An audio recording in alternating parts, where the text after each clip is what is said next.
is your, I'm going to call the meeting to order, and first of all, any disclosures of pecuniary interest? Declare that closed, okay, and need a mover and a seconder to go into closed council. Councilor Reed and Councilor McHugh. Okay, we're going into closed, and we'll be back.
Okay. Please stand for the Indigenous Land Acknowledgement and the National Anthem, please.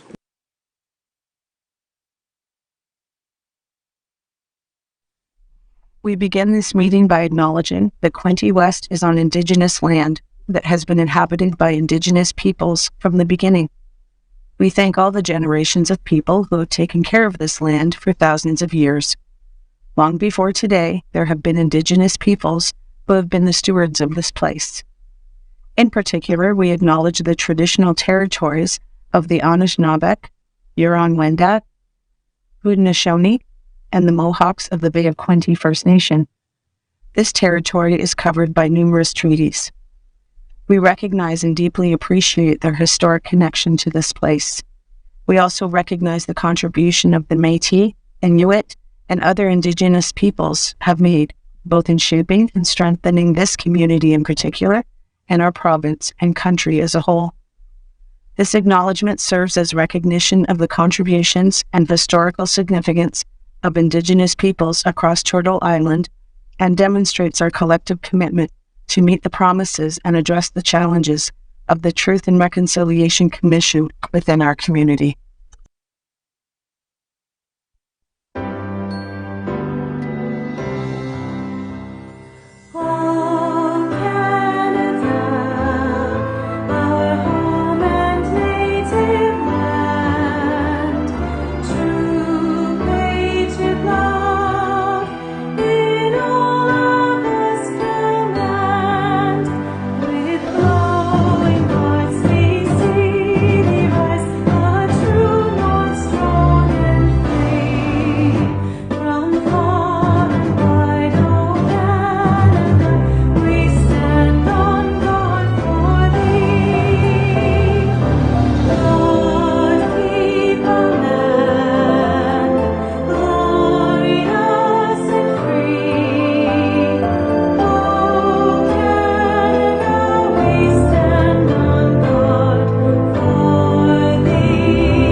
Any comments from any of council members coming across? Anybody? Councilor Reid? Thank you very much. Three, I hope you'll indulge me for a few minutes, but first of all, I'd like to congratulate Trent Port Marina for earning the Blue Flag Canada flag again for environmental excellence. That's a very high honor, and congratulations to them. My second one is thanking Keeley Byron and the Parks and Rec staff for their work to prepare Frankfurt Tourist Park for Riverfest. It was immaculate and so well prepared. And also thank you to Colleen Vickers and for coordinating a wonderful kickoff to the summer season with Riverfest activities, fireworks. It was an excellent day, an excellent evening. So lots of applause and thank yous to people. Well done. Just could have been a little warmer. Oh, just put a coat on. Anything else? No, I don't think so. Okay. Anybody else coming this way? Okay. Well, thank you very much. Sorry, Okay. Mr. Mayor, I missed. I'm sorry. Okay, sorry, I missed that. If I could, through you, Mr. Mayor, I just wanted to report to council and the public that at our Hastings County meeting last Wednesday, which I know you know Councilor Armstrong and Councilor O'Neill also sit on, we were presented with the Human Services Annual Report. So I wanted all of council to know if they'd like to see it, it's online, and we're going to send the link over to our staff here. And with the Hastings County, I know all of you know, but it reports on all the services and the numbers and the usage and the funding related to our partnerships with Children's Services, homelessness initiatives, housing, and Ontario Works. And in the overall detail, the warming center, which is very important to Quinte West, I just thought I'd let everyone know the numbers. The nights operated for 2025-26 were 121. The total visits were 1,906, and the total overnights were 14. So it's well used, and we know that we thank all the staff, security, and the volunteers. But I just wanted to share the Warren Meek Center report particularly. Thank you. Thank you, Your Worship. I wanted to thank Councillor Reed. Attended Riverfest, and she was very kindly handing out some beach toys and supplies for the kids. That was a great touch. I also want to acknowledge on May 15th, we welcomed another business to the downtown Trenton DBIA area. The Frozen Shop opened, and second location, they have any of the wonderful summertime treats you can imagine: ice cream, milkshakes, cakes, etc. So check them out when you get a chance. Councillor O'Neill? Thank you, Mr. Mayor. I'd like to thank our Director of Public Works. If you know, right now, E360 is not collecting residential recycling, and he's trying to get a location in Quinte West to look after this. Maybe you'd like to speak on that. Yeah, through your worship, yeah, we have been in discussions with E360. I had a meeting this afternoon with the Minister of Environment, Conservation and Parks, and we've looked at our ECA. I'm just waiting for a response from them to allow us to operate a transfer station at the Frankfurt landfill. We would intend to have that available the same days, Wednesdays and Saturdays, that it's open now. So what's happening to recycling at this point? Currently, through the current recycling program, residents are only offered curbside recycling. So we're trying to open other opportunities to make sure it's not going elsewhere. Garbage could be going in the mainstream garbage. I think is very sad. You know, all these years we've been doing recycling and trying to conserve and make sure things are used and not put in the landfill. Okay. Anything else? Councillor Stedall? Just a few items, Your Worship, that are coming up. On Saturday, it's going to be a busy day. We've got the Trenton Horticultural Plant Sale is at the Dairy Queen location on Highway 2 from 7 to 10 a.m. And then we have a hospice. The hospice walk starts at 9:30. And also on Saturday morning is the open house for our lawn bowling club, which they have annually every year. So I hope to see lots of councillors out for all those three events on Saturday. Very good. Anything else? Anyone else? Okay, then I need any disclosures of pecuniary interest. Declare that closed. Okay, the minutes. I need approval of the minutes. Agenda. Sorry, approval of the agenda. I skipped that. Need approval of the agenda. Mover and seconder, Councillor Roseblade and Councillor Sharp. Any comments or questions? All in favor? Carried. Thank you. Now, the next is the minutes of the regular council meeting held on May 6th be approved, and further that the minutes of the closed session council meeting held on May 6th, 26 be approved. Moved by Councillor McHugh and Councillor O'Neill. Comments or questions? All in favor? Carried. Thank you. Okay, we're at delegations now. We've got Terry Corcus, Community Visions and Networking, Quinte CVNC. Quinte will address council, provide an overview of CVN Quinte services, and launch their service with a twist campaign. Come on up. Thank you. Good evening, Your Worship, Thank Council. My name is Terry Corkish, and I'm the Executive Director for CVN Quinte. CVN Quinte stands for Community Visions and Networking Quinte. And I'm here to present, as said, who we are. We seem to be the best kept secret in Quinte region. Although we've been around since 1978, not very many people are familiar with us, and we have a very unique model in which we support adults with intellectual disabilities in our community. We don't have group homes, we don't have day services, we support everyone one-on-one. And I'm here to tell you a little bit about that, and then about our Services with a Twist campaign that we're about to launch. So the technician and I are gonna work together here. This is a video that tells you a little bit of an oversight of who we are.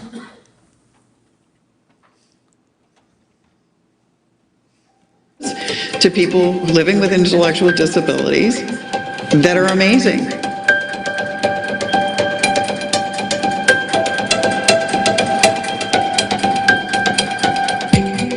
We provide supports to people one-on-one. We give them what they want, when they want it, and how they want it.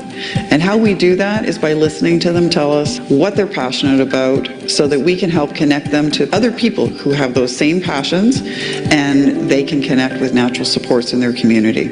It's made a big difference in my life because I find I can do the things I want to do, and you know, I got grandchildren to think about too, and it's been really my journey. This model is about people in the community being part of the community, living in the community, and us ensuring that they have the best quality of life they can. We really help pay attention to how people are perceived, and we help them figure out how they can become good citizens in their community. The people receiving supports, our team of community support workers, everyone is very conscious that they have a voice, whether it's through engagement days, whether it's through planning opportunities, events that we hold for fundraising where we think about other people and not just ourselves. Every person we support is treated as an individual who has the ability to tell us how they want their world to look, not fitting into group activities. Instead, they're designing what they want their lives to be like. And the people we support tell us every day how much they appreciate that. Community visions and networking, Quinte. They were always doing it differently. They ask me, they say to me, do you want to interview your workers? And I say, hey, that would be awesome.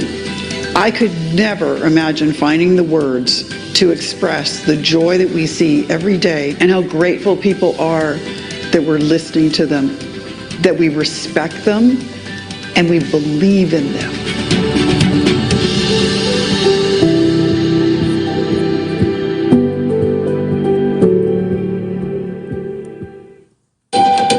See, okay, I think we'll get this dance right. So that gives you a little bit of an overview of who we are. On your desks, I also left you a brochure of who we are and a service that we're trying to get off the ground. I'm going to talk to you a little bit about that in a minute. Just to give you I'm not going to read everything on this slide. Essentially, I have 6 coordinators who meet with people. They do their planning with everyone. As has been said, they tell us what they want, when they want it, and how they want it. And then I have 40+ community support workers who go out and make that happen. And the coordinators keep an eye on things. We have approximately 97+ people that we support in the communities that we support, which is Trenton, Deserano, Belleville, primarily Belleville, and the Quinte region, and the Bay of Quinte, area. So the north end of the county, we've got some folks that we support. I have 2 supervisors, and they keep an eye on everybody. And the beautiful thing about our model is that the people we support get to tell us how they want their lives to look, and then our employees also have the ability to choose their schedules. So those community support workers that I told you about, the 40+ of them, they tell us what assignments they're interested in, and then we find the matches, and we have this beautiful spider web that just continues to keep going of people wanting new things in their life and adding new assignments, etc. So, as I said, we're the best kept secret in town. Little snapshot of our last strategic plan. We talked about the fact that it's tragic for us when we run into people who don't know that we exist. And so one of our main pillars of our strategic plan is to get out there, get ourselves known so that those families who are sitting on a wait list for services know that they can come to us and they can choose what they want in their world and purchase either services, or we can find ways to get them funding for those services. Our goal is to become better recognized, expand, and to enhance what we currently are providing to the community. And I've got another video here real quick. My name's Lisa, and I am a parent of a young man, Lucas, who has been living in his own apartment for the last 6 years and a bit. and being supported currently by members of the CVN Quinte staff team.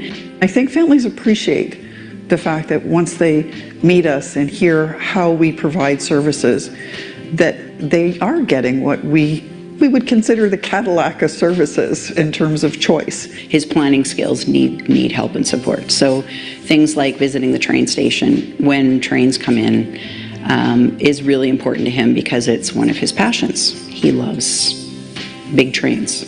Staff help him with that, making sure he gets there at a time when there are trains passing through the Belleville station. So that's pretty neat. The cooking and meal planning and all of those things are also a key piece. They write a grocery list with a different staff person the next day, then he does his grocery shopping to the list, and then meals are prepared together with him, ideally.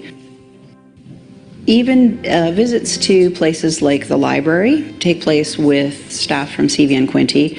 It's another dimension of his life that I think probably wouldn't be as developed if there weren't those people that were available and encouraging him to continue to explore that. And CVN Quinte has worked hard, I think, to develop an understanding of what an individual actually needs beyond just having things done for them. I'm really happy to hear that families are enjoying the services that they receive from us. We're always open for their feedback, for them to come in, tell us what they need, how they need it, when they need it, and we're open to hearing from new families. We really don't want you sitting on a wait list wondering what to do. Call us. We're here to help.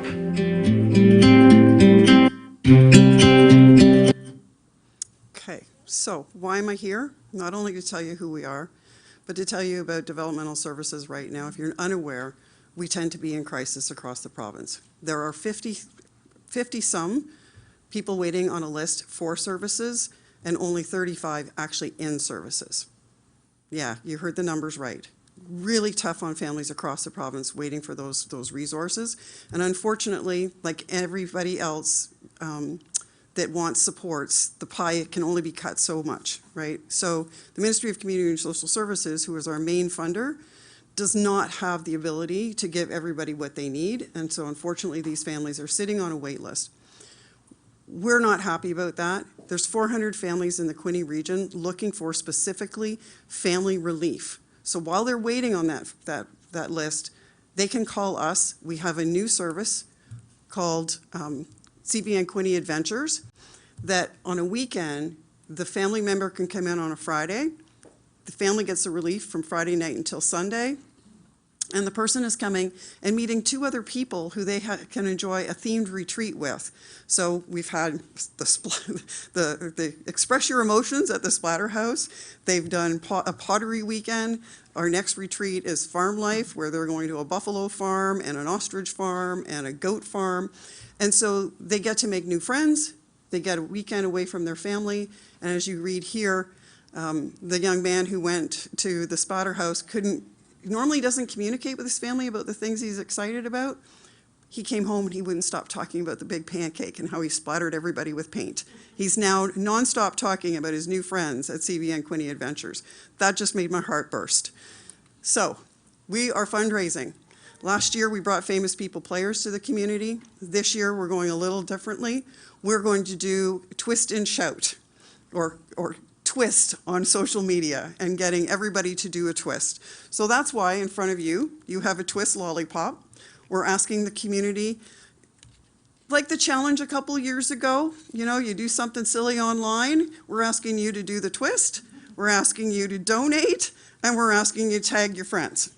And so I'm looking forward to council spreading the news and helping us out with a really simple, fun thing that, if nothing else, brings joy and smiles to the community when things are really tough right now. And I've got 12 seconds left.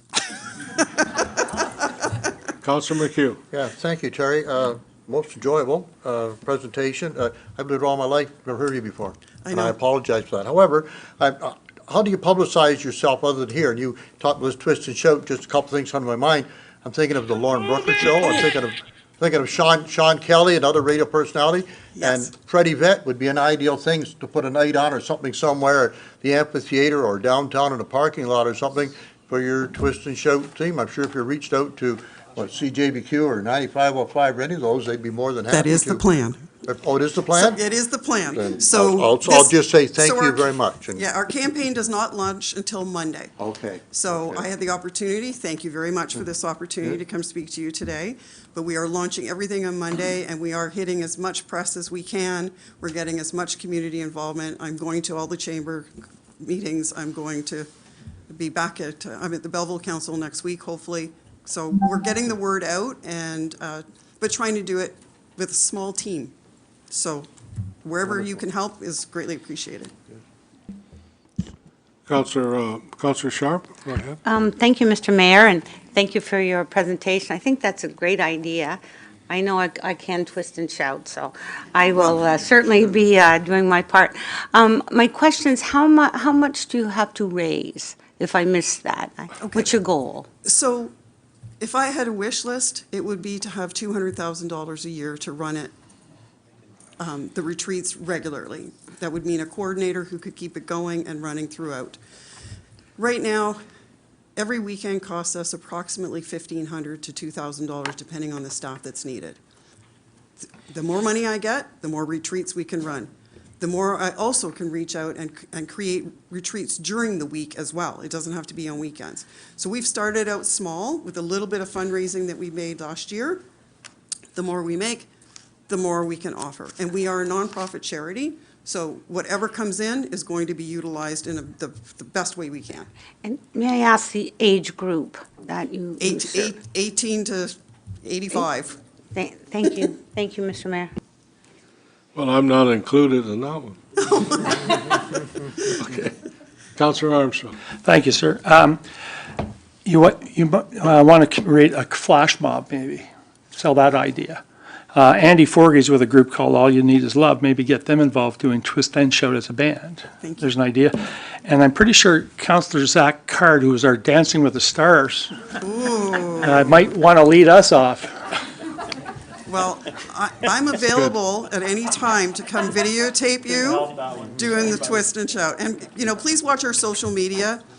If it wasn't included in our presentation, please watch for us. CVN Quinte on Instagram, Facebook, and LinkedIn. You're going to start to see all of my team doing some silly twists online and spreading it out and challenging their friends to do the same thing. But don't forget to donate. Right. Thank you. Councillor O'Neill. Thank you, Mr. Mayor. Do you need any space for any of your activities? It depends on the activities. So we don't have congregate activities usually. We try to keep it no more than 3 people at a time, kind of hanging out together and doing things. But by all means, I'm interested in any support you can give us. Well, I'm just wondering, because Quinte West Youth Center has extra space they're trying to utilize. Okay, thank you very much for that information. Anyone else coming this way? Anyone else? No? Okay. Well, thank you very much, and reach out to me. I'll try and start saving so I can make a donation, okay? Thank you very much, Your Worship. It's a great cause. It sure is. And basically what you're saying is don't put anybody down. Give everybody a hand up somehow, some way. And I appreciate that very much. Thank you, Your Worship, and Council, for your time. Yes, there are many that, when the Hawks and Huskies are playing, we have what they call Section 7. And you may know that, but they're high-functioning, developmentally handicapped, but they love the hockey and they cheer madly, and yes, they're the people that need to hand up, and so keep doing what you're doing. Thank you very much. Thank you very much. Okay, Heather Colloquin, resident and member of Young Cold Community Association, address council to speak to response to wastewater treatment-based charge rate reduction proposal. Thank you very much.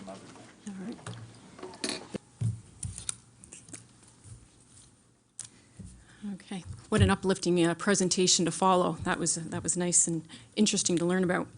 Your Worship, members of council, and members of staff, my name is Heather Cahoon, and I'm here to present on behalf of the Youngs Cove Community Association today.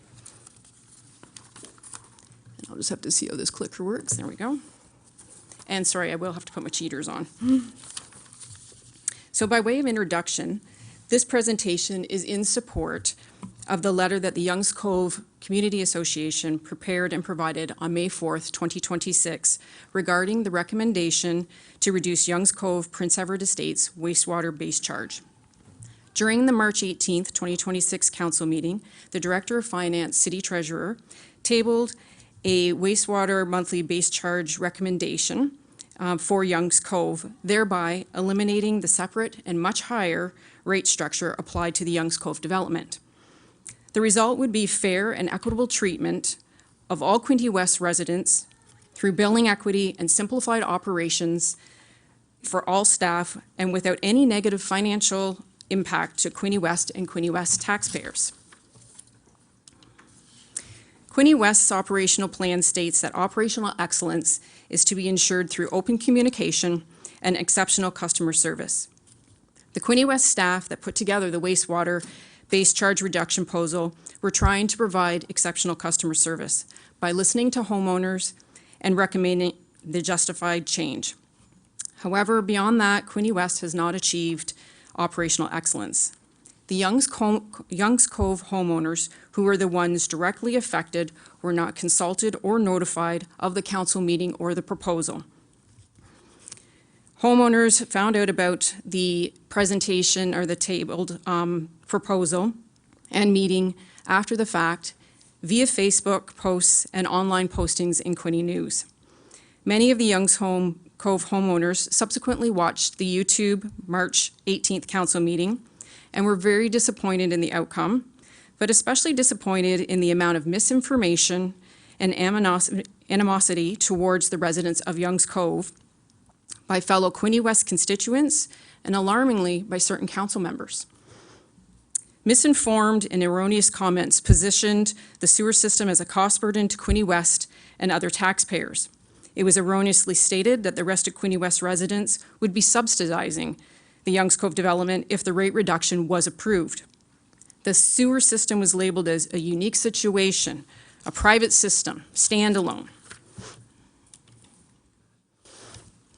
The Director of Finance, City Treasurer, did make efforts to correct the statements about Youngs Cove by confirming there are 5 separate wastewater treatment plants that Quinte West operates, and Youngs Cove is not the only facility that is for a specific development. Youngs Cove is not a unique situation other than being the only development or area that has to pay much higher rates than any other homeowner in Quinte West. Stonecrest Estates is a very good comparable to Youngs Cove, in that they are both newer developments that have site-specific wastewater treatment plants. Youngs Cove is a 3-phase development with 2 sections within each phase, and Stonecrest is a 6-phase development. Youngs Cove and Stonecrest Estates wastewater treatment plants were both taken over by Quinte West. At the time, both developments would have had approximately 130 to 150 homes connected to the system. However, you can see by the chart that I have here that the only area that paid a higher rate was Youngs Cove and continues to do so. In 2019, when homeowners received their first water and sewer bill, they were shocked at the monthly rate of $136.15. That was 4.5 times higher than all other homeowners in Quinte West. Owners reached out to the municipality to find out why the rate was so high, due to the fact that the developer did not comply with the subdivision agreement and disclose the site-specific rate structure at the point of sale. Quinte West informed the homeowners that the rate was high due to the small number of houses hooked up to the system that was site-specific, and the rate would decrease as more homes became occupied. In 2020, Quinte West staff tabled a proposal to lower the rates due to the increase in the number of homes that were hooked up to the system, which did pass, and it lowered the rate to $91, which is still 2.5 times higher than the rest of Quinte West. The staff letter noted that while the revised rate structure does not bring the base charges and changes to the same level as the rest of the city, it is a step in the right direction. There was a plan to review the rates again upon approval of Phase 3, stating it gives the developer incentive to move quickly as possible to get the phases developed and built, which will help reduce the rate and the overall affordability of these homes moving forward. Unfortunately, that review did not take place when Phase 3 was approved, and 6 years later, the Phase 3 is under construction. Some of the homes are occupied in Phase 3, but we are still paying as if there is only Phase 1 attached to the wastewater treatment system. And the reduction was not passed on the March 18th council meeting, which continues to create historical inequities in place. This is just a snapshot of what our developer provided purchasers in the Youngs Cove relating to water and sewer. And again, Schedule S, noted in the subdivision agreement, was not provided to any purchaser and is still not to date.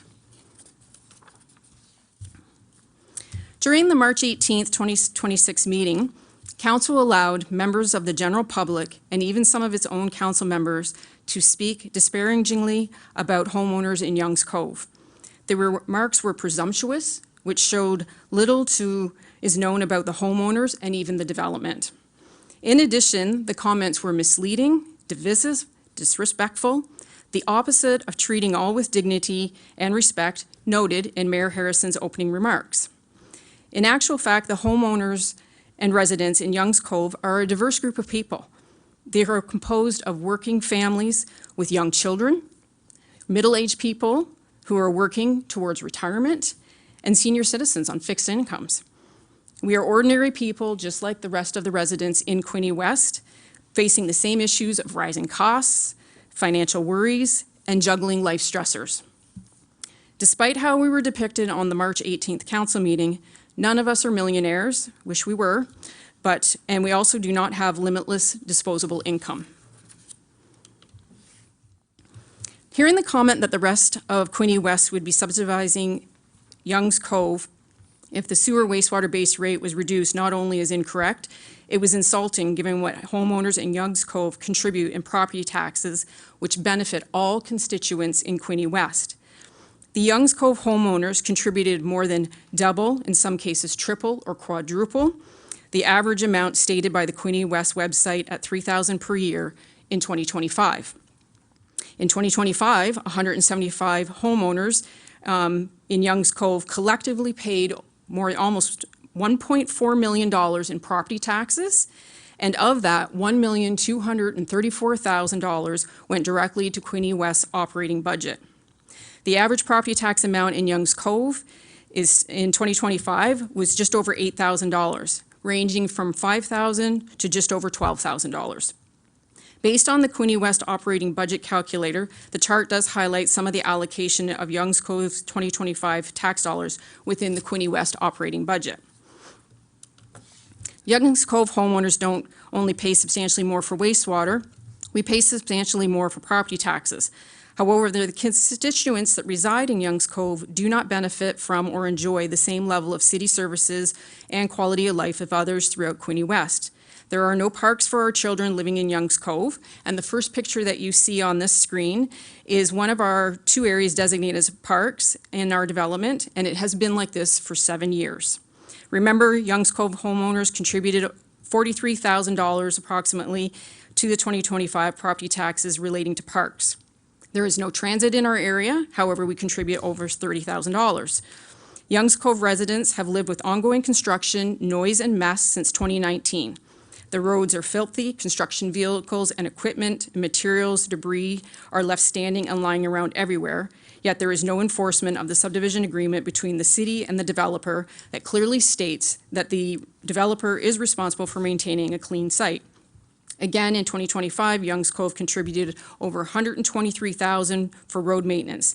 And so far, the winter gravel and dirt has not been cleaned from our streets. With no sidewalks in our community, people who are riding bikes and walking have to navigate the mess. Those other 2 pictures are showing the state and condition of roads, but also where the builder likes to dump some of his debris while he's building. So in regards to next steps, Youngs Cove homeowners are asking Quinte West Council to support the proposal to lower the sewer base rate charge to match the rest of Quinte West. We are asking all councillors to follow the lead of Councillor Sharp's LinkedIn profile description of being a committed, collaborative, and inclusive community leader. We respectfully request that Council ensures that Youngs Cove homeowners receive the same respectful, and equitable treatments as any other Quinte West constituents, and that all councillors commit to acting equitably and on behalf of current and future constituents. We have proposed the following 4 action items or next steps in regards to the Youngs Cove area, which is Quinte West Council reconsider its decision and approve the reduction. Quinte West to hold developer accountable to the subdivision agreement. All council members to inform themselves of the actual situation, holding a town hall meeting with Youngs Cove Homeowners Group, and an opportunity for representatives of the Youngs Cove Community Association to meet with relevant city staff to discuss and work collaboratively on issues pertaining to Youngs Cove development and the wastewater treatment plant. I'd like to thank you all for your time and also seriously considering the information in the letter that we provided you and also in the presentation. They, like I said, they go hand in hand, and we look forward to hopefully hearing from many of you in the future. Thank you again. Thank you very much. Great job. Okay. I forgot to mention that the majority of the public is Youngs Cove. Councillor McHugh has a... Yeah, thank you. Yes, a great presentation. Ms. Calhoun, did I pronounce that properly? It's Cahoon. Cahoon, sorry. Close. Okay, dear, sorry, Yeah. okay. That's all right. I know I spoke misinformation. I do agree that part of misinformation, but there's a lack of information, which you have provided in your report and brought more. Well, I'd like to see some more information back from the city, if this is going to come back on the floor, with regard to expenses we've incurred in bringing other waste management systems online over the years. And I think that might help massage some of the figures of the numbers going forward. But I'm pleased to see here tonight, and I've been kept informed for years of some of the stuff that's been going on. Mr. Paul Cleary there, he's constantly comes to visit and tells me about it, the things that are going on. So I'm aware of your hardships, but like I said, I think it was not so much misinformation, but a lack of pertinent information that we needed. Again, some of which you brought, some of which hope the city can provide if we can bring this back to the floor, showing what other expenses were incurred in bringing other waste management online. So thank you again. Through your worship, thank you, Mr. McHugh, for your comments, and we're happy to do that. And it's just difficult within a 10-minute time frame to obviously provide as much as we want to.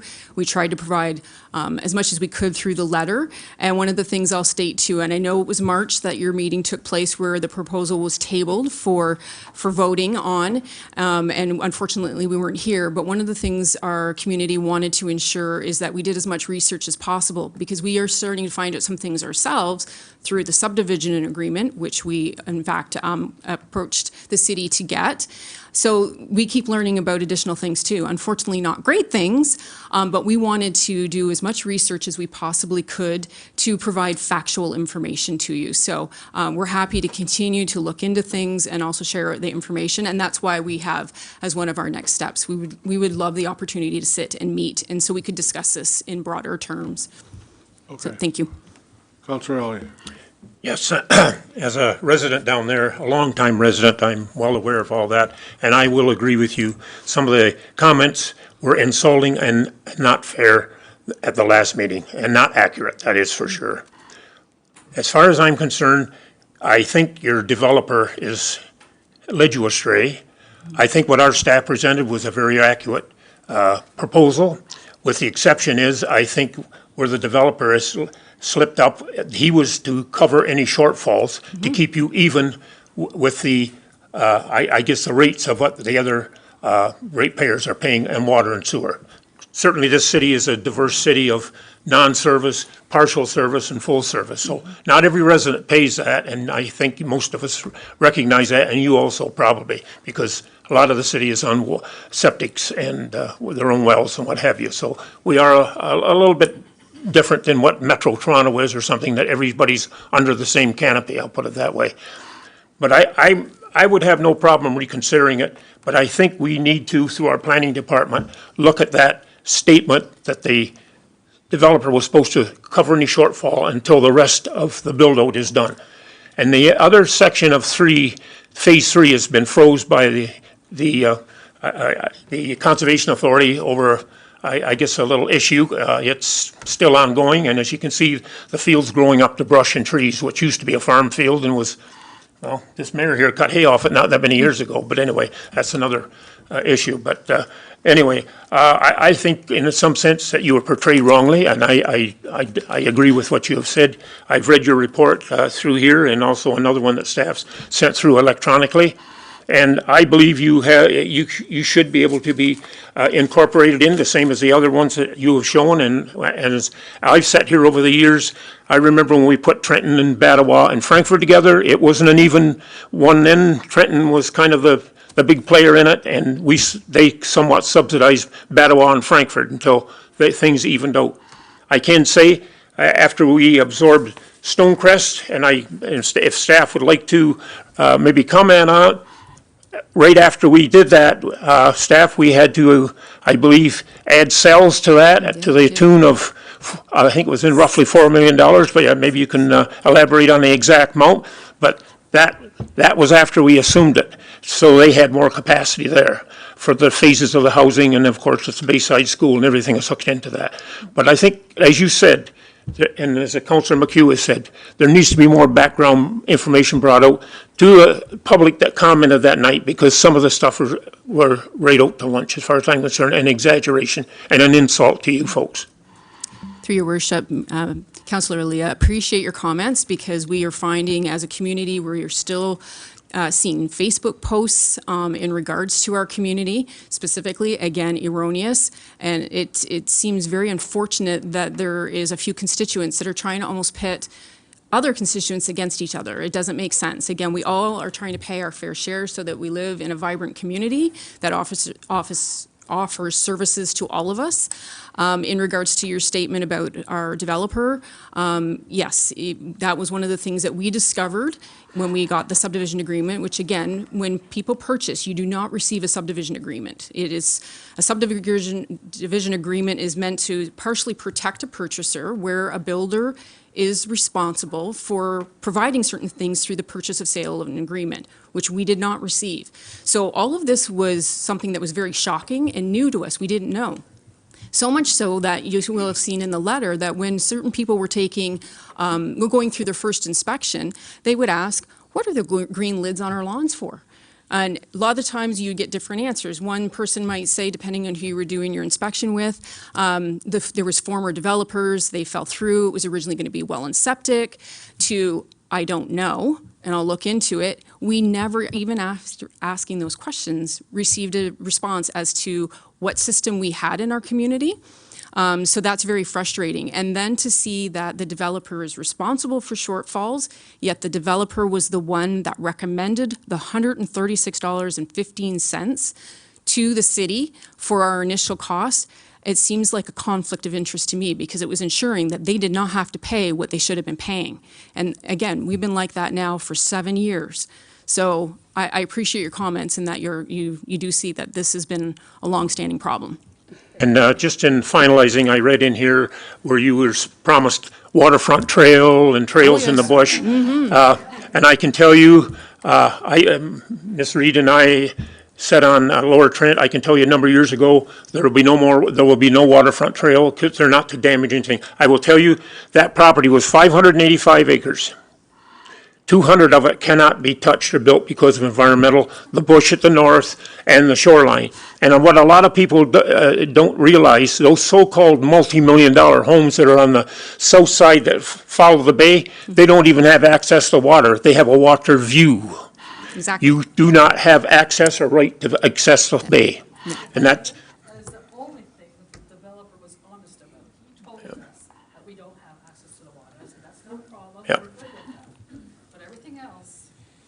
but that's why I'm adding this, because there is that perception of the outside world that they think, well, they're big, and they are big lots, and I realize I've gone and seen their presentations when they first started there of you could choose your house, the size of the house or whatever, but they're not waterfront lots per se like a lot of other places where you can launch a boat or walk on the shore or go for a swim or whatever. They're water view lots, Yes, and there's a lot of restrictions there. Absolutely. But I will tell you, Lower Trent decided that they did some adjusting with the developer and decided that there would be no trail along there. Now, I know there's one proposed for the bush area there. It's never been built, but I know there's logging roads and stuff through it because I'm well aware of that area. And, but there's no so-called trails built in there even to transverse through the bush from the rail line or anything else where the other trail is. Maybe down the road, I don't know. But I think we should also, maybe through our planning department, address the proposed parkland and stuff and see where they're coming from there. There should be some phasing of that too, as you have been built out, are being slowly built out. Yes, we would very much, as a community, love to see what the master plan is. We've heard different things about the waterfront trail. The developer most recently put up several new billboards. And what it's depicting, again, is completely false because it does show a trail, shows most of the people who are on the water there with pools and cut grass all the way to the trail. And I can tell you that people who live or purchased along that area, they paid a pretty hefty and substantial increase because of those lots. And then maybe a few years after they took possession, moved in, simply by cutting some grass back or putting up garden beds in their backyard, we started getting complaints from people who, the looky-loos that would drive through and then reported it to conservation. They did come out and confirm there was no problem with what we were doing, but we did end up getting a letter from the builder after that saying, you probably shouldn't do anything much past where we sodded, which isn't very much.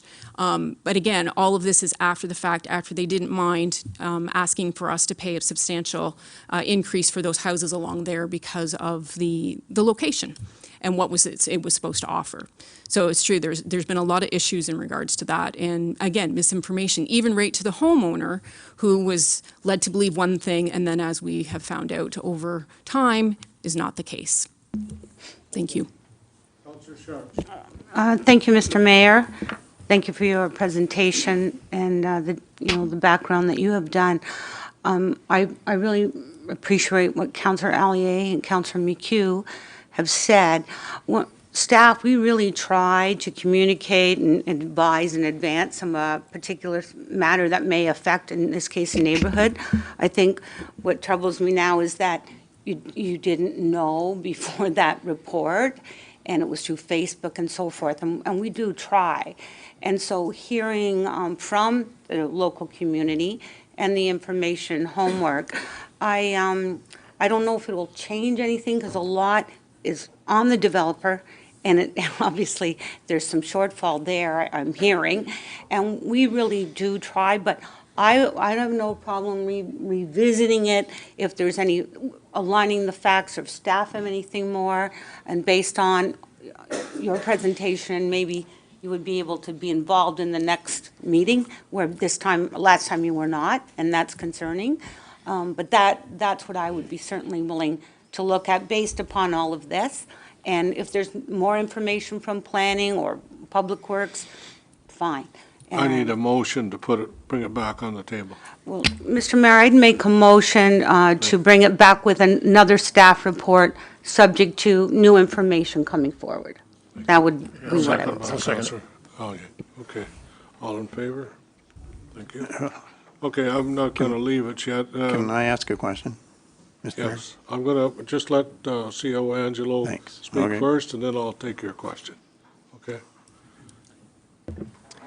Thank you, Your Worship. So I understand the motion, what Council has just passed. In addition to that, I think prior to the report coming back to Council, I think it's prudent that staff arrange a meeting with representatives from that community, have the discussions, and then we'll bring the report back. So it won't be the next council meeting because there's, as you can imagine, there's some meetings we need to arrange, some communications back and forth, and then we'll bring it back at a meeting later with council. So, and we'll let the residents know when that's going to come back as well. Okay, so before, you will reach out to Heather or somebody to make sure? Yes, staff will, yes, we'll arrange a meeting here at City Hall.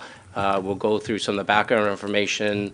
We'll talk about what the report may look like coming forward to council with some different options for council to consider as well. Okay. Mr. Mayor, if I... Councilor Quinte, then That's exactly what I was going to ask about, was being able to set up a staff meeting with the residents So some of these concerns, because they have 4 points that they've included on their letter, they wanted us to reconsider the March 18th decision. So I guess what CAO Angelo is trying to say is he wants to meet with them. They can then bring that back to us. And the other point I want to make about is whether the planning department can reach out with the builder and get some information regarding, they talked about, like, they still don't have a park yet. Can the builder clean up some of his mess that he's got? Well, let's leave it Yeah, to the CAO. exactly. And he'll look after that. Well, I just wanted to make sure that we get that out there so he has Well, knowledge of what we're looking for as a council. He doesn't miss much, so. I know that. Thank you. Okay. Mr. Mayor, if I'm- Anyone else from council in a, okay, go ahead, thank Mr. Mayor, you. if I Tell us may, who you are. My name is Bettina Vetchemay. I'm the one who wrote the 8-page novel because I wanted to make sure that you had all the information as far as we were aware. And we try to do as much research as possible so that we don't make false claims. Yes. And we are aware that we may not know all the information. That's why we asked to meet with city staff so that we are all on the same page, because it's been 7 years of Yes, no, misinformation and misleading information, and Passing the buck a little bit too. yeah, we've been back and forth between the developer and the city, because as a first resort, we went to the builder to ask for certain things, like, you said this, but this is what's happening. And they would say, it's the city's responsibility. And then we called the city and to say, hey, this is what we're being told, and city staff do their best. I work for City of Toronto. I know what it's like to work and be accountable to the public. And I appreciate the efforts that they've made. But when you're constantly being told revolving door, it's pretty upsetting. And we put Heather as a delegate because of my health issues. I put the letter together to try to give all the background information because I didn't know if I would be able to speak. But I just want you to know that we just want to be heard, and we want to work with city staff. Well, thank you very much, and we're on the same page. Yes, we are. Thank you. And Councillor Allier is a little bit maybe younger than I am, but not much. And he's got a good memory, and I'd say he and McHugh have lived there as long as the water's been there. Well, not quite, but close. So, We just want to be heard, and Yes. and we acknowledge the effort that the staff have gone to put that report together. But when we heard all the comments, and it's not just against us in Young's Cove, it's against council, it's against city staff, and I'm like going, where is this coming from? It's not necessary, and it's just divisive. And forgive me, I said Councillor McHugh, but I didn't, but I should have. Thank you. Okay. Okay, I think the only other thing that I wanted to add to after Councillor Sharp's comments, thank you, through you, Your Worship, is the fact that your staff did put together a report to recommend why our rate should be reduced. I think with the information that should be enough to substantiate why that was justified. But again, happy if anybody has additional questions that you want to ask of the homeowners. We can leave certain people as contacts if you like. But we were under the impression that the work that your city staff had done, they had put together a report. And I would think that generally if city staff was providing a report, you know that they have the background to the information. So, and again, this is a long overdue request. We should have had this done probably about, I guess phase 3 would have been approved about 4 or 5 years ago, I would think. And it was a miss. That did not happen. So appreciate that you guys will reconsider everything, and happy to work with us to get additional information in both directions. Thank you very Thank you. much. And well, CEO Angelo, anything else that you need at this time, or are you? No, Your Worship, I'm clear on the direction from council. Okay, thank you. Thank you very much. Thank you very much for your time. We appreciate it. Thank you. Okay. Anything else? I've answered or given everybody here. Okay, you're all good. Thank you very much. Okay. Anything, public input? Anybody for public input? Come on up, one at a time, and tell us who you are, and we'll get started.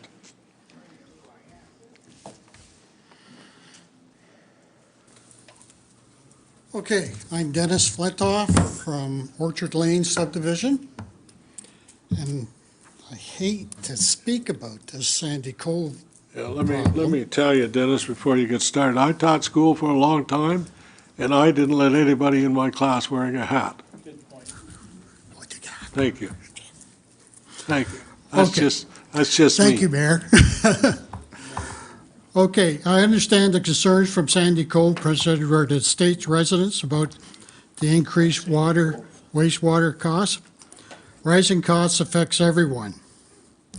The council also needs to consider fairness for all Quinte West residents. If the subdivision was approved under a special service agreement where the cost was intended to be paid by the developer and homeowner benefiting from the infrastructure, then why should these costs now be shifted to the broader community, if they're going to be shifted? From what I understand, they're probably not going to be shifted. Yeah. Oh, sorry, Young's Cove. I did Sandy. Oh, sorry about that. It's Young's Cove. Thank you. Okay.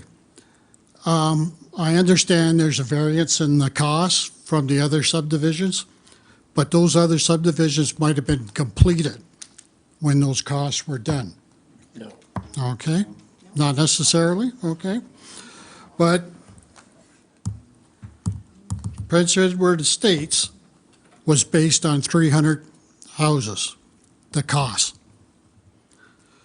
So I want your city to take all considerations for the lowering of the costs and to the residents that are already here. Thank you. Okay? Thank you very much. Thank We you. will certainly bring it back. on that? Thank you, Dennis. Thank you. Sorry about the hat, but that's just me. Okay. Come on up. Come on up. Thank you. Your Honor, Council, staff, good to see you. Marcus Dickinson from the Youngs Cove community. I stood before you back in October talking about very similar ideas on how we could work together in this. And I'm here tonight, of course, to support my neighbors, my friends, and our city. We all moved here for a reason. And that reason is because we love Quinte West. We love what it offers through nature. We love what it offers through community. And as you can see by all of us here tonight, this is why we're here. We do want to work with you. We do look forward to positive resolution, but we're already seeing a negative impact in houses being sold, houses not being occupied. These things affect you as much as they affect us. So I just want to tell you, I'm excited again to be here and to see what our next steps together are. Thank you. Well, thank you very much. We're glad you're here. And well, I say Quinte West is the best. That's what I say. So I'm glad that you moved here and enjoy living here. We have a lot of shoreline, a lot of water, a lot of good, good amenities. So thank you. Thank you. Thank you. Anyone else for public input? Come on up.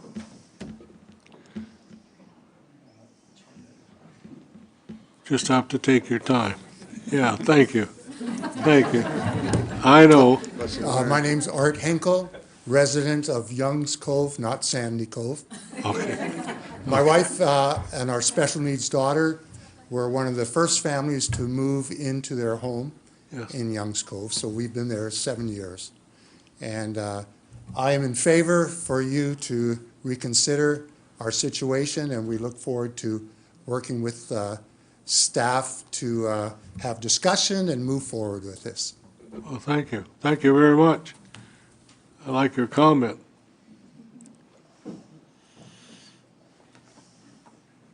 You're a little shorter, but you're still... I don't have a hat, though, okay? So yeah, exactly. Council, Mr. Mayor, I've been here since 2017. My name is Hector Marsilio from Three Wellers Way, actually number 2 in the community. I tell you, we came to Quinte West because of its beauty. No question about that. We were shocked by some of the anomalies between what we used to pay in taxes in Toronto versus here. You'd be surprised. We're paying a lot more here than we pay in Vaughan at the time. It's a big city, I understand. But having said all that, we love Quinte West. I'm not going to go into details. You know all the details. She has all the details. But I'm here to support her. And we're not going anywhere. We're staying here. We just like to work with you and make it better. We've enjoyed every day over the 7 years. Thank you again.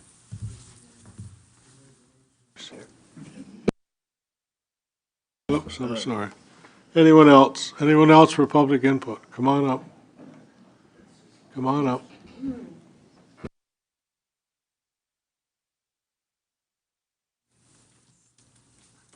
So my name is Ed Santos, and Mr. Mayor, I was part of the March 18th presentation, and first of all, I apologize to you guys. And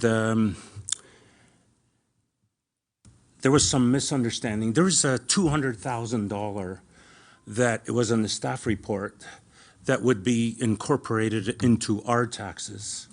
So the disparity between the $41 and the $136 that you pay currently, we were under this understanding that our taxes would go up on an average of the $200,000 spread out to all us, if you understand what I'm saying. So that needs to be better explained to us so that we have a better understanding of your situation. And we apologize if you felt, you know. And that's why we want to set the record straight. Yes. Thank you for letting me speak. Thank you. Perhaps after just hearing that, we can hear from our CAO, because I don't recollect there being an understanding about $200,000 being added. But To the waters. But perhaps our CAO can mention it. Matt or Chris?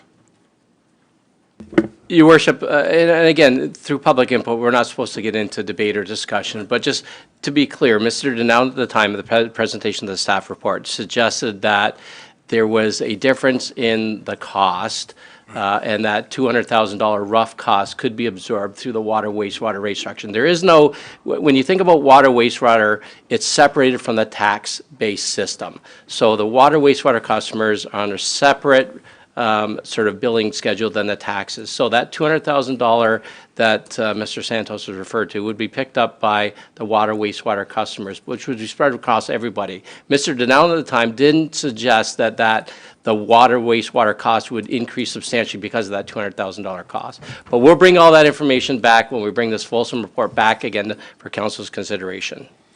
Okay, thank you very much. Any other council members? Councilor Stedall, you're good, and so on? Anything else? Okay. Anybody else for public input? No? Okay. Well, thank you very much for all the dialogue, and we'll certainly take a good look at it. And, you know, you guys were quite smart to let a nice young lady do the presentation. I know I'm not supposed to say that, so I didn't say it. Okay. Anyways, thank you very much. Okay, so we're done public input. Let's keep going then. So committee reports. First one is resolution by Melanie Macer, Manager of Purchasing and Risk Management, regarding 2026 first quarter purchasing status and non-standard purchasing updates be received. Yep, I'll move it. Okay. Councilor McHugh moved. Councilor Quinte second. Comments or questions? All in favor? Carried. Thank you very much. The next one I have is staff report by Matt Hodge, Manager of Finance, Deputy Treasurer, regarding 2026 first quarter capital project update be received. Okay. Councilor Reid, Councilor McHugh. Moved and seconded. Any comments or questions? Comments or questions? Just a quick one. We got a lot going on. Yes, that's right. Okay. All in favor? Carried. Thank you. All right, the next one is, yeah, I'm gonna get on the right one. I think I'm on. Staff report by Matt Hodge regarding first quarter water and wastewater operating update be received. First, Councilor McHugh moves. Second, Councilor Roseblade seconds. Comments or questions? Anyone? All in favor? Thank you very much. Okay. I had to take my glasses off. Okay. I'm at, the next one is by Jim Turner, Manager of Outdoor Operations, regarding surface treatment program update we received. No, you missed. Did I miss one? Two. 90 from Matt Hodge and 91. Okay. And Mr. Mayor, we missed the All right, first I'll come quarter. back to it. Yep. I'll come back to it, okay? All in favor of the one from Yeah. Manager Jim Turner? All in favor? Yeah, sure. Carried, okay, thank you. Can And we, the next- can we comment on it? Yeah, sure. Yeah, I like the $249,000 in savings from the work that needs to be done and the lowest bid from Miller Paving, so thanks very much. It's a surprise, isn't it? I'm surprised. Yes, it's a And surprise. I'm sure Director Tracy is thinking that maybe he might be able to do some other little things if he's got a little bit of room here and there. I'm sure he will. I'm sure he will, because there are many, many roads. This winter's been hard on them, so. Terrible. Yeah. There's some we're not gonna do. I think it's, some in Sydney Ward we're not doing. No, I'm just Right kidding. in front of I'm 210 just Colonial. kidding. I'm just kidding. We'll do all we can do. Thank you. I have a question as well, Mr. Mayor. Go ahead, sorry. Question in regards to, I don't see Bellevue Drive on here, and I know there's, that road is in very poor condition. And I'm just wondering if I can get an update on where that one is. I think it's Bellevue Drive, the one that runs north of the 401, where the bus lines are and all of the. Yes, we'll get an update. Director Tracy, please. Yeah, through your worship, just a couple points. With regards to Bellevue Drive, it is a 401 detour route, so it is going to be considered in the future as an arterial road. Currently, it's surface treated, and that's why you don't see it on this list. Putting surface treatment back down there is not the right long-term answer. It is currently sitting in 2029 in our capital plan to have a full reconstruct and paving. I've drove the road several times this spring. I do acknowledge there are definitely issues with it.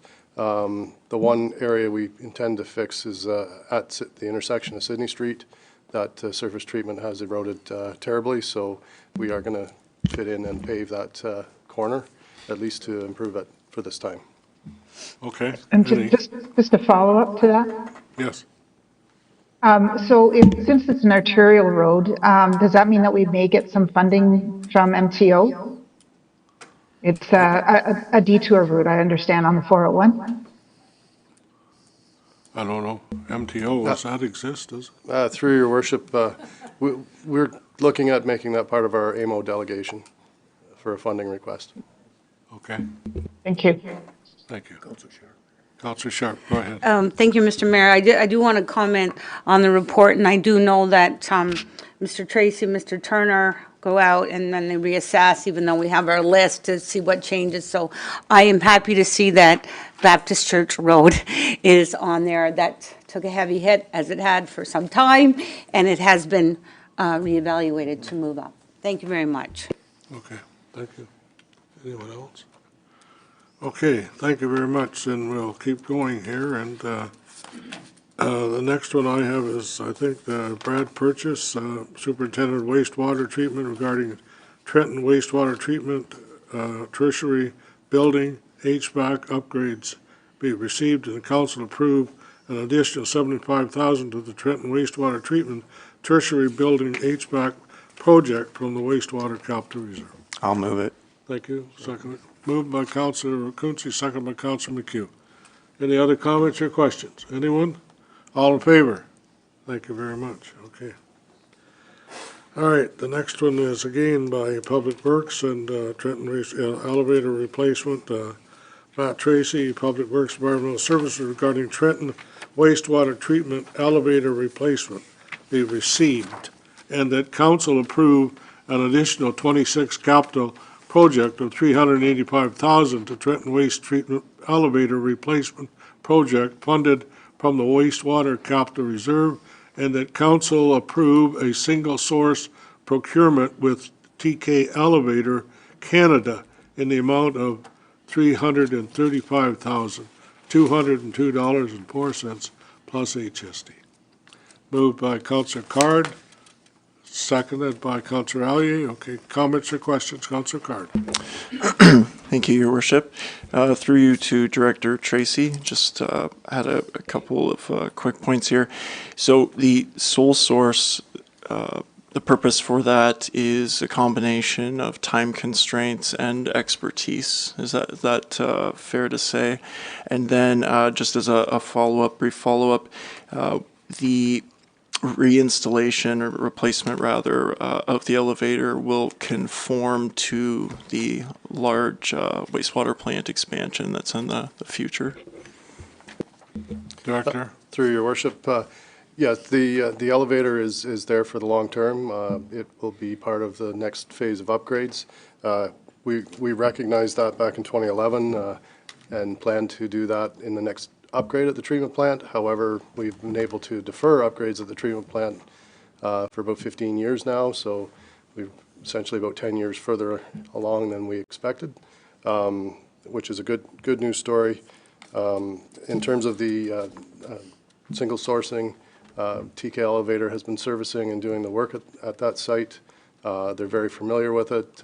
We went through, they're used to doing modernizations on this same model. I have checked with other municipalities who have used this same company in many of their installations as well. So that's why I'm recommending that. Okay. Councilor McHugh. Yeah, just a comment. I hope the new service elevator services as well as the old one. The old one's 52 years it's been around, so well, it's a great investment. Thank you. Let's hope it's not a few cars short, right? Yes. Yeah, okay. Okay. All in favor? Carried, thank you very much. About proclamations. Mr. Mayor, if I may, can we go back to the first quarter operating update? That one was missed. Yes, go ahead. Yes. 91. Okay. Who wants to? I'll move it. Moved by Councilor McHugh, second by Councilor Reid. Any comments or questions? All in favor? Carried, thank you very much. Okay, all right. Proclamation, the council proclaimed June the 1st to the 30th as 2026 as Stroke and Aphasia Awareness Month in the city of Quinte West, and further that the Quinte West sign and the Veteran Skyway Bridge be illuminated in the color red from June 1st to the 30th, 2026, pending no scheduling conflicts. Mover and a seconder. Councilor McHugh moves, seconded by Councilor Armstrong. I thought you had your hand up. Yep. All in favor? Thank you very much. Okay. Next one, council proclaimed June the 1st as National Indigenous History Month in the city of Quinte West, and further that the Quinte West sign and the Veteran Skyway Bridge be illuminated in the colors red, yellow, white, and black from June 1st to the 30th, 2026, pending no scheduling conflicts. Moved by Councilor Armstrong, Councilor Allier. Any comments or questions? All in favor? Thank you very much. Carried. Okay. Next one, council proclaimed June the 30th as Pride Month in the city of Quinte West, and further that the Quinte West sign and the Veteran Skyway Bridge be illuminated in multicolors from June the 1st to the 30th, 2026, pending no scheduling conflicts. Again, Councilman moves by Councilor McHugh, seconded by Councilor Card. Any comments or questions? Anything? All in favor? Thank you very much.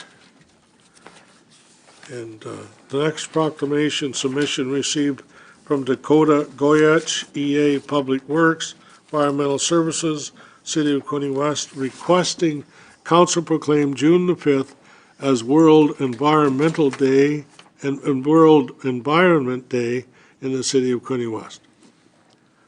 So, need a mover and a seconder. Councilor Allier, Councilor Boyce. Any comments or questions? All in favor? Carried. Thank you very much. Correspondence, the printed information. I need a mover and a seconder for printed information. Sure. Councilor Quince moves, second by Councilor Sharp.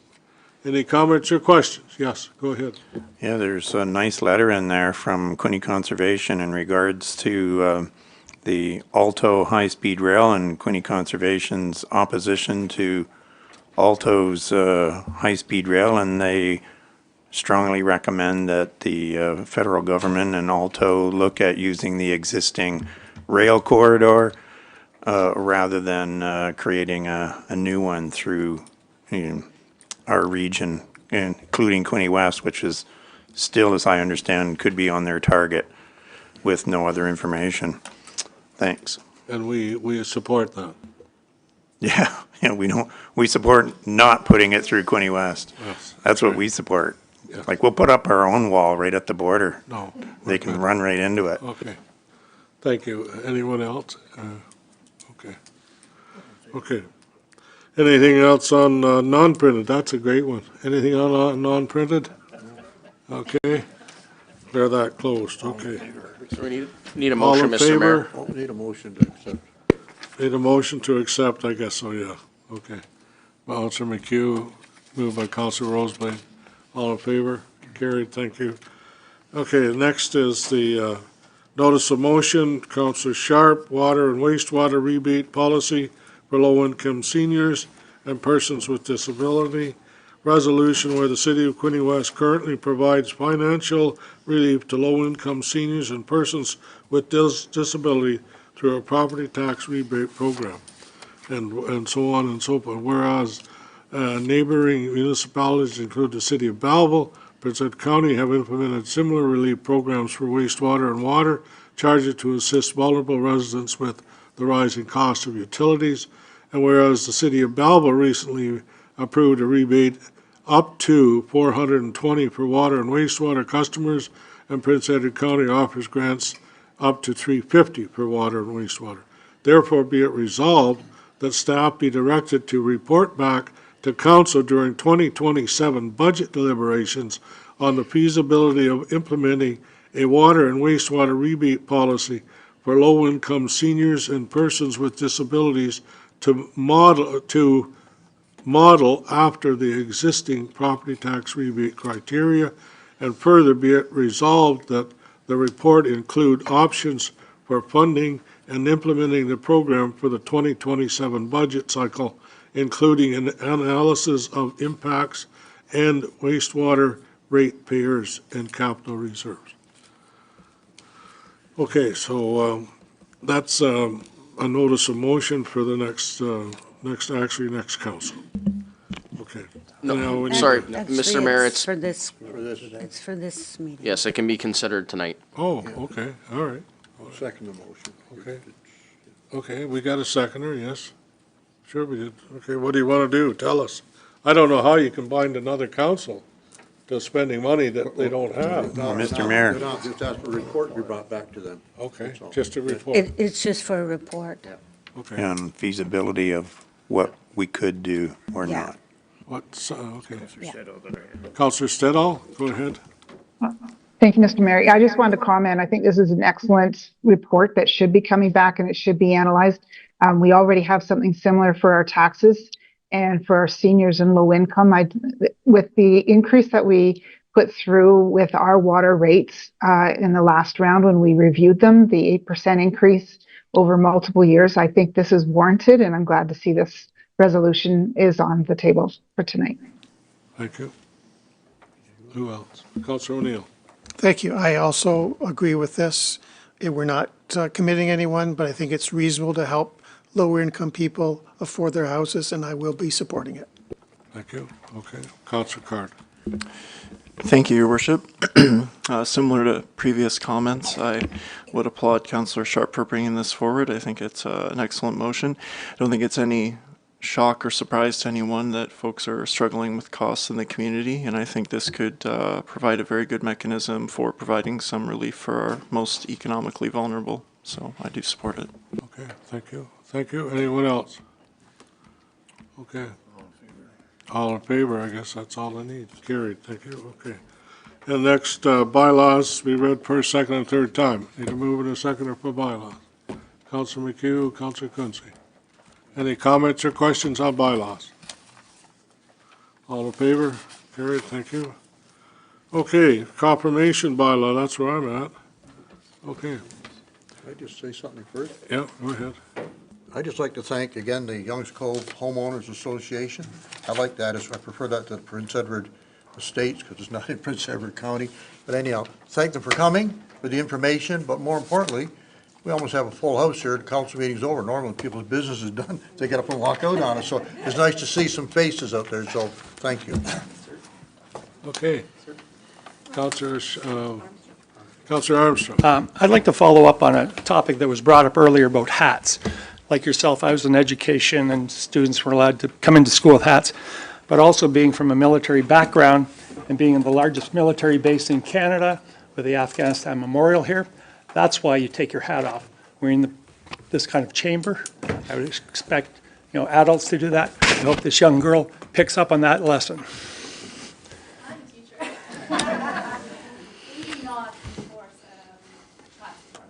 Hey, listen, things aren't the same. I retired a long time ago. Yes, I did, and I enjoyed every day. My wife taught 48 years, and she enjoyed every day. So we worked.